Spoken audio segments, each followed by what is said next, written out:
그가 나간 후에 예수께서 이르시되 지금 인자가 영광을 받았고 하나님도 인자로 말미암아 영광을 받으셨도다. 만일 하나님이 그로 말미암아 영광을 받으셨으면 하나님도 자기로 말미암아 그에게 영광을 주시리니 곧 주시리라. 작은 자들아, 내가 아직 잠시 너희와 함께 있겠노라. 너희가 나를 찾을 것이나 일찍이 내가 유대인들에게 너희는 내가 가는 곳에 올 수 없다고 말한 것과 같이 지금 너희에게도 이르노라. 새 계명을 너희에게 주노니 서로 사랑하라. 내가 너희를 사랑한 것 같이 너희도 서로 사랑하라. 너희가 서로 사랑하면 이로써 모든 사람이 너희가 내 제자인 줄 알리라. 시몬 베드로가 이르되 주여 어디로 가시나이까? 예수께서 대답하시되 내가 가는 곳에 내가 지금은 따라올 수 없으나 후에는 따라오리라. 베드로가 이르되 주여 내가 지금은 어찌하여 따라갈 수 없나이까? 주를 위하여 내 목숨을 버리겠나이다. 예수께서 대답하시되 내가 나를 위하여 내 목숨을 버리겠느냐? 내가 진실로 진실로 내게 이르노니 닭 울기 전에 내가 3번 나를 부인하리라.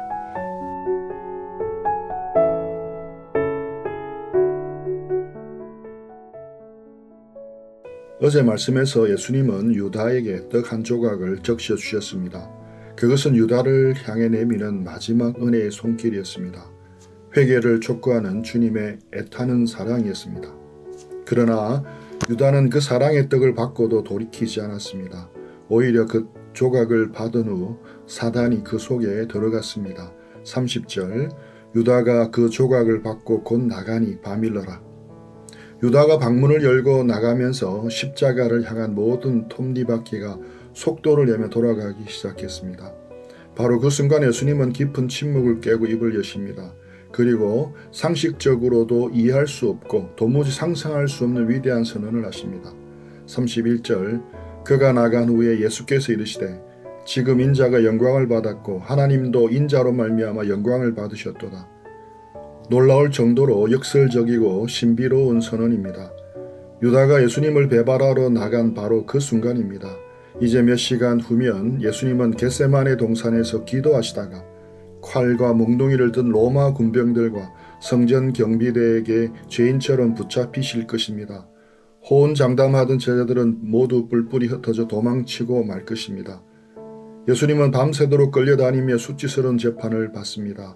살점이 떨어져 나가는 채찍을 당하며 얼굴에 침뱉음을 당하실 것입니다. 그리고 마침내 세상에서 가장 끔찍하고 저주받은 사형틀인 십자가에 벌거벗겨진 채 매달리실 것입니다. 인간의 눈으로 볼 때 이것은 철저한 실패입니다. 가장 수치스럽고 굴욕적인 패배의 순간입니다. 제자들의 마음에는 두려움과 절망, 수치심만이 가득하게 될 비극의 사건입니다. 십자가의 고통과 수치, 그 어디를 둘러보아도 우리가 생각하는 영광의 모습은 단 한 조각도 찾아볼 수가 없습니다. 그런데 주님은 무엇이라고 말씀하십니까? 지금 인자가 영광을 받았고. 예수님은 시제를 과거형으로 쓰십니다. 십자가가 가져올 위대한 구원의 승리를 보셨습니다. 그랬기에 이미 영광을 받았다라고 당당하게 선언하시는 것입니다. 초대교회 교부 오리게는 이 십자가 영광을 일컬어 겸손한 영광이라고 불렀습니다. 세상 사람들은 군림하고 남을 짓밟고 많은 재물을 모으며 높은 자리에 올라가는 것만이 영광이라고 생각합니다. 그러나 우리 하나님의 영광은 전혀 다릅니다. 하나님의 영광은 십자가에서 빛납니다. 죄인을 살리시기 위해 창조주가 직접 낮아지셨습니다. 피조물에게 조롱당하셨습니다. 심지어 죽음까지 당하셨습니다. 그 십자가에서 영광은 가장 눈부시고 가장 찬란합니다. 그렇게 예수님은 지금 인자가 영광을 받았다라고 외치실 수가 있었던 것입니다. 아버지와 아들은 죄인을 구원하시려는 이 위대한 목적 안에서 완벽하게 하나가 되시어 서로를 영화롭게 하셨습니다. 이어서 주님은 애타는 마음으로 제자들을 부르시며 말씀하십니다. 33절 작은 자들아 내가 아직 잠시 너희와 함께 있겠노라.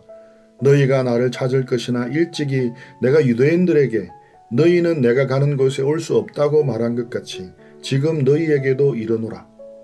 여기서 예수님은 제자들을 향해서 작은 자들아, my children이라고 부르십니다. 헬라어 원어를 보면 이 단어는 부모가 자신의 어린 자녀를 가슴에 품고 애지중지하며 부르는 아주 다정하고 애정어린 애칭입니다. 예수님은 요한복음 전체를 통틀어 오직 여기서만 이 단어를 사용하셨습니다.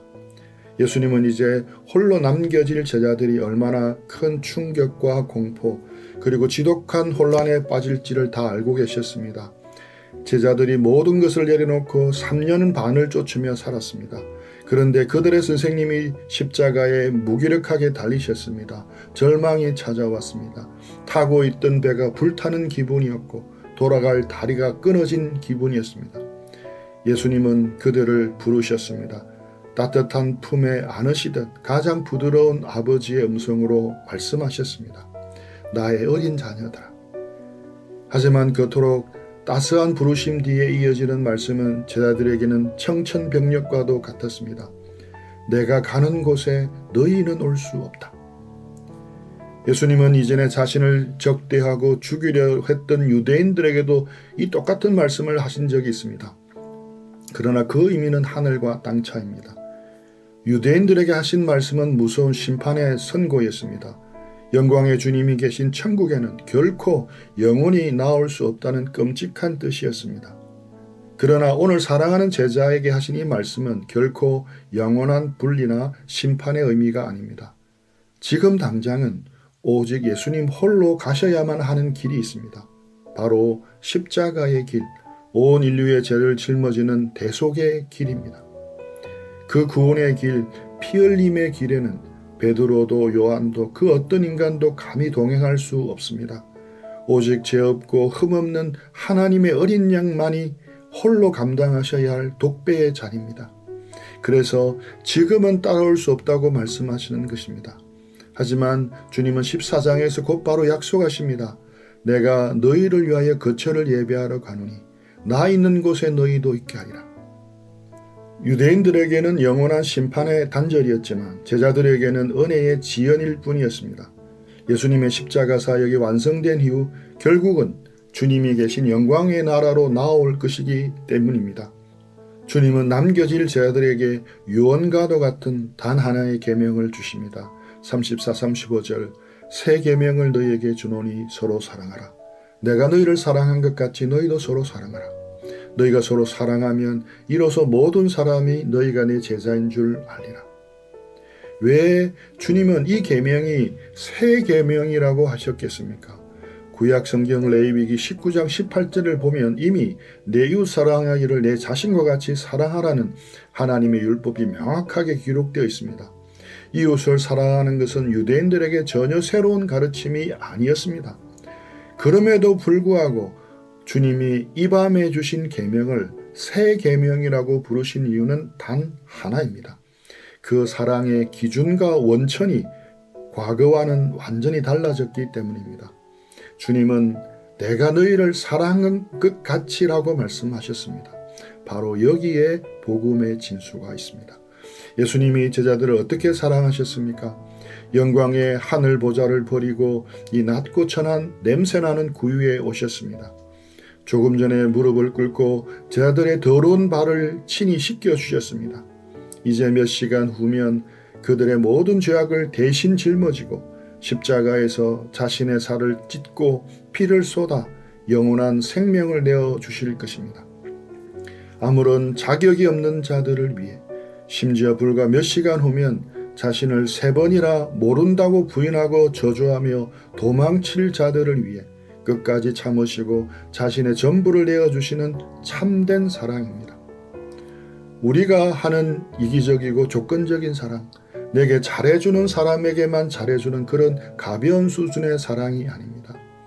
예수 그리스도의 십자가 대속의 사랑입니다. 원수까지도 품어냅니다. 무조건적입니다. 철저하게 자기를 희생합니다. 자기를 비워 남을 채웁니다. 그 위대한 십자가의 사랑이 우리의 새로운 기준이 된 것입니다. 억지로 실천하는 것도 아닙니다. 율법적인 무거운 짐도 아닙니다. 도덕적인 짐도 아닙니다. 복음은 우리에게 먼저 십자가의 은혜를 보게 합니다. 이제 우리는 무엇을 해야 합니까? 생명의 포도나무이신 주님 안에 있어야 합니다. 가지처럼 꼭 붙어 거해야 합니다. 그 안에서 우리는 생명을 얻습니다. 그때 비로소 성령의 열매가 우리 안에 자연스럽게 흘러 넘칩니다. 억지가 아닙니다. 자연스럽습니다. 그것이 바로 새로운 사랑입니다. 매일매일 십자가의 은혜를 경험하십시오. 가슴 깊이 그 은혜를 받으십시오. 그 안에서 우리는 자신의 죄인됨을 비로소 깨닫게 됩니다. 사랑받을 자격이 없는 자신의 형편없는 모습을 비로소 봅니다. 그 깨달음이 모든 것을 바꿉니다. 곁에 있는 형제가 보입니다. 상처를 준 자매가 보입니다. 그들을 향해 사랑할 힘이 생깁니다. 어떤 사랑입니까? 예수님이 나를 용서하신 것처럼, 예수님이 나를 사랑하신 것처럼 그렇게 사랑하는 것입니다. 이것이 십자가가 우리에게 공급하는 힘입니다. 예수님은 결론적으로 이렇게 선언하십니다. 너희가 서로 사랑하면 이로써 모든 사람이 너희가 내 제자인 줄 알리라. 세상 사람들은 우리가 진짜 예수님의 제자인지 참된 그리스도인인지 무엇을 보고 판단하겠습니까? 주님은 분명하고도 단호하게 말씀하십니다.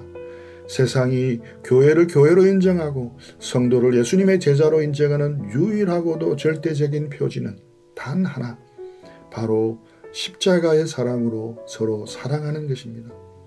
세상은 우리의 기적에 놀라지 않습니다. 세상은 우리의 지식에 감동하지 않습니다. 세상은 오직 우리가 나의 유익을 포기하고 남을 위해 희생하는 십자가의 사랑을 나눌 때 비로소 살아계신 하나님을 보게 됩니다. 형제자매 여러분, 이 아침에 주님이 남기신 유언과도 같은 말씀 앞에 우리 자신을 비추어 봅시다. 우리를 향한 하나님의 뜻은 너무나도 명확합니다. 우리가 서로 사랑하는 것입니다. 나의 알량한 자존심을 꺾는 것입니다. 내가 마땅히 누릴 수 있는 나의 기득권을 십자가 밑에 내려놓는 것입니다. 그리고 형제자매들의 허물과 연약함을 주님의 십자가의 은혜로 덮어주고 품어주는 것입니다. 그것만이 어둡고 캄캄한 이 세상에서 예수님의 찬란한 생명의 빛을 반사하는 유일한 길입니다. 그런데 바로 베드로는 그 엄숙하고 감동적인 순간에 아주 엉뚱하고 당돌한 질문을 합니다. 시몬 베드로가 이르되 주여 어디로 가시나이까? 주님은 이 질문에 답변해 주십니다. 예수께서 대답하시되 내가 가는 곳에 네가 지금은 따라올 수 없으나 후에는 따라오리라. 예수님이 지금 가는 곳은 어디입니까? 십자가입니다. 죄인을 대신하여 하나님의 무서운 진노의 저주를 홀로 받아내시는 속죄의 제단입니다. 이 구속의 사역에는 그 누구도, 심지어 가장 수제자라 할지라도 결단코 동참할 수 없습니다. 예수님 홀로 가셔야만 하고 예수님 홀로 완성하셔야만 하는 길입니다. 그래서 지금은 따라올 수 없다고 명확히 선을 그으신 것입니다. 그러나 은혜로운 약속이 이어집니다. 후에는 따라오리라. 이 말씀은 단순한 위로가 아닙니다. 장차 베드로 역시 주님의 발자취를 따라 자기 십자가를 지고 순교의 자리까지 나아가게 될 것을 내다보시는 위대한 예언입니다. 실제로 훗날 베드로는 전성에 의하면 로마에서 십자가에 거꾸로 매달려 순교함으로써 이 주님의 말씀을 영광스럽게 성취하게 됩니다. 하지만 지금 당장 영광의 십자가를 이해하지 못하는 베드로에게 주님의 이 만류는 자존심 상하는 거절로 들렸습니다. 그래서 베드로는 목소리를 높여 호언장담을 합니다. 베드로가 이르되 주여 내가 지금은 어찌하여 따라갈 수 없나이까? 주를 위하여 내 목숨을 버리겠나이다. 그는 진심으로 예수님을 사랑했습니다. 베드로가 내 목숨을 버리겠나이다 한 이 표현은 요한복음 10장에서 예수님이 선한 목자로서 양들을 위해 내 목숨을 버린다고 하셨을 때 쓰셨던 바로 그 표현과 완벽하게 동일합니다. 이게 무슨 뜻입니까? 예수님은 지금 어린 양인 베드로를 구원하시기 위해 선한 목자로서 자신의 목숨을 버리러 가시는 길입니다. 그런데 구원받아야 할 한낱 양에 불과한 베드로가 감히 선한 목자이신 구주를 향해 내가 당신을 위해 목숨을 버리는 목자가 되겠습니다 라고 외치는 꼴입니다. 베드로는 자신을 위한 구주가 필요하다는 사실을 몰랐습니다. 자신이 얼마나 뼛속까지 타락하고 무기력한 죄인인지를 깨닫지 못했습니다. 자기 안에 있는 알량한 인간적인 의지, 그 끓어오르는 열정이면 다 될 줄을 알았습니다. 오늘날 우리 중에도 제2, 제3의 베드로가 있을 수 있습니다. 주님, 제가 주님을 위해 이만큼 헌신하겠습니다. 제 목숨도 바치겠습니다 라고 외치지만 정작 자신의 자존심 하나 건드려지면 금세 분노하고 무너져 내리는 것이 우리의 비참한 영적 현주소입니다. 예수님은 그런 베드로의 모습을 정확히 꿰뚫어 보시며 가장 뼈아픈 말씀을 던지십니다.